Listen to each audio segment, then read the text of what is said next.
Welcome to our channel. This is your Vennela. ఈ రోజు కూడా సరికొత్త హోమ్ రెమెడీస్తో మేము ముందుకు వచ్చేసాను. ఈ రోజు హోమ్ రెమెడీ ఏంటో అనుకుంటున్నారో చెప్పేస్తాను. యాక్చువల్లీ ఈరోజు హోమ్ రెమెడీ ఏంటంటే జనరల్గా ఆడవాళ్ళకి కాళ్ళు పగులుతూ ఉంటాయి. పైగా ఎక్కువ మంది ఏంటంటే హౌస్ వైఫ్స్ అయితే చాలా ఎక్కువగా పగులుతూ ఉంటాయి. ఎందుకంటే వాళ్ళు చాలాసేపు వాటర్లో వర్క్ చేస్తారు కాబట్టి దానికి కాళ్ళు పగులుతూ ఉంటాయి. అంటే మడమల దగ్గర అలాగే కాళ్ళ వేళ్ళ దగ్గర పగులుతూ ఉంటాయి. అలాంటప్పుడు చాలా పెయిన్స్ వస్తూ ఉంటాయి. చాలా క్రీమ్స్ యూస్ చేస్తారు కానీ ఎటువంటి ప్రయోజనం ఉండదు. ఎన్నిసార్లు యూస్ చేసినా అదేదో కొంచెం రిలీఫ్ ఇచ్చినట్టు అనిపిస్తుంది, మళ్ళీ అగైన్ స్టార్ట్ అవుతూ ఉంటుంది. అలా కాకుండా దీనికి ఒక శాశ్వత పరిష్కారం నా దగ్గర ఉంది. అది ఏంటి, నేనేమైనా ఈ ప్రోడక్ట్స్ కొనండి అని మాత్రం చెప్పను. ఈజీగా మన హోమ్ రెమెడీస్తోనే, మన ఇంట్లో వాటితోనే కాళ్ళ పగుళ్ళకి మందు. అది మనకి ఇంకెప్పుడు రాదు. డైలీ అప్లై చేసుకుని పోయే వరకు మనం డైలీ అప్లై చేస్తే శాశ్వతంగా పోతే మళ్ళీ మనకి తిరిగి రావు. దానికి కావాల్సిన పదార్థాలు ఏంటి, దాన్ని ఎలా తయారు చేసుకోవాలో చూపిస్తాను. మనకు కావాల్సిన పదార్థాలు ఏంటంటే turmeric powder, rice powder, rose water, నింబుని మనం హాఫ్ కట్ చేసుకుందాం. చూడండి నేను ఎలా కట్ చేశాను, మీరు కూడా అలాగే కట్ చేసుకోండి. చక్కగా మనం హాఫ్ పార్ట్ తీసుకోవాలి, ఎక్కువ అక్కర్లేదండి, జస్ట్ హాఫ్ పార్ట్ సరిపోతుంది. అలాగే రైస్ పౌడర్, ఫస్ట్ నేను రైస్ పౌడర్ తీసుకుంటున్నాను. 1 tablespoon of rice powder, అలాగే half tablespoon of turmeric. ఇప్పుడు దీనిలో నేను నింబుని మిక్స్ చేస్తున్నాను. నింబు వాటర్ని తీసుకుంటున్నాను. చూడండి నేను ఎలా చేస్తున్నానో, జస్ట్ హాఫ్ అంటే మనకి కాయలో ఒక సగం బద్ద తీసుకుంటే సరిపోతుంది. మీకు కనుక ఫుల్ కావాలంటే ఫుల్ తీసుకోవచ్చు. 1 tablespoon of rose water. దీనివల్ల ఏంటంటే మన కాళ్ళు ఎక్కడైతే మంటలు పుడుతున్నాయో, అలాగే చాలామందికి చాలా మంటగా అనిపిస్తూ ఉంటుంది. నేను 2 టేబుల్ స్పూన్ ఆఫ్ తీసుకుంటున్నాను రోజ్ వాటర్. మొత్తం ఈ మిశ్రమాన్ని కలుపుకోవాలి.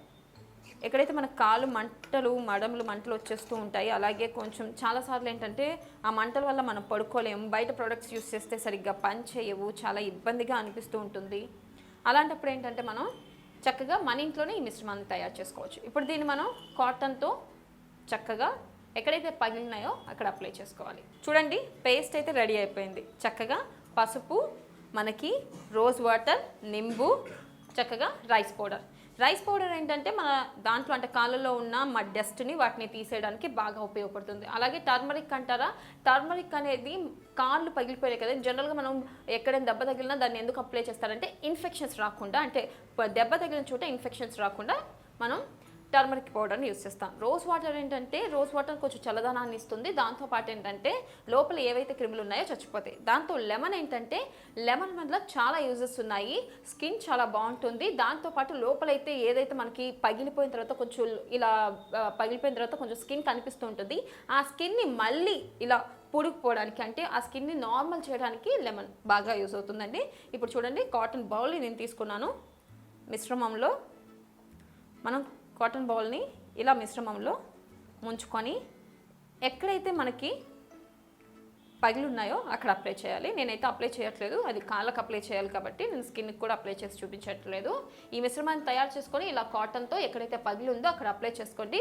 అప్లై చేసుకున్న తర్వాత మీరు కడగద్దు, నైట్ పడుకునే ముందు అప్లై చేసుకొని తెల్లవారు లేచిన తర్వాత అప్పుడు కడుక్కోండి. ఇలా మీరు జస్ట్ ఒక 10 డేస్ చేయండి, మీకు మంచి రిజల్ట్ కనిపిస్తుంది. దీన్ని ఏంటంటే మనం శాశ్వతంగా, అంటే ఇంకా మీదట రావన్నమాట. జనరల్గా బయట ప్రోడక్ట్స్ యూస్ చేసినప్పుడు కాసేపు రిలాక్స్ అనిపిస్తాయి, పైగా అవి అలాగే పగులు అలాగే ఉంటాయి. కానీ ఇలా అయితే కనుక మనం ఇలా హోమ్ రెమెడీని తయారు చేసుకోవడం వల్ల ఏంటంటే ఆ పగులు తగ్గిపోతే మళ్ళీ మనకి రావు. చక్కగా మన స్కిన్ చాలా ఫ్రెష్గాను చాలా బాగా కనిపిస్తుంది. నడవడానికి కూడా నొప్పి లేకుండా హాయిగా ఉంటుంది. మీరు కూడా ఈ మెథడ్ని ట్రై చేయండి. ట్రై చేసిన తర్వాత కమెంట్ సెక్షన్లో కమెంట్ చేయండి. ఇలాంటి మరిన్ని వీడియోస్ కోసం వెంటనే మా ఛానల్ని సబ్స్క్రైబ్ చేయండి. పక్కనే ఉన్న బెల్ ఐకాన్ని ప్రెస్ చేయండి. నేను చేసే ప్రతి వీడియో మీ సెల్లో నోటిఫికేషన్ వస్తుంది. This is signing off Vennela. Bye bye.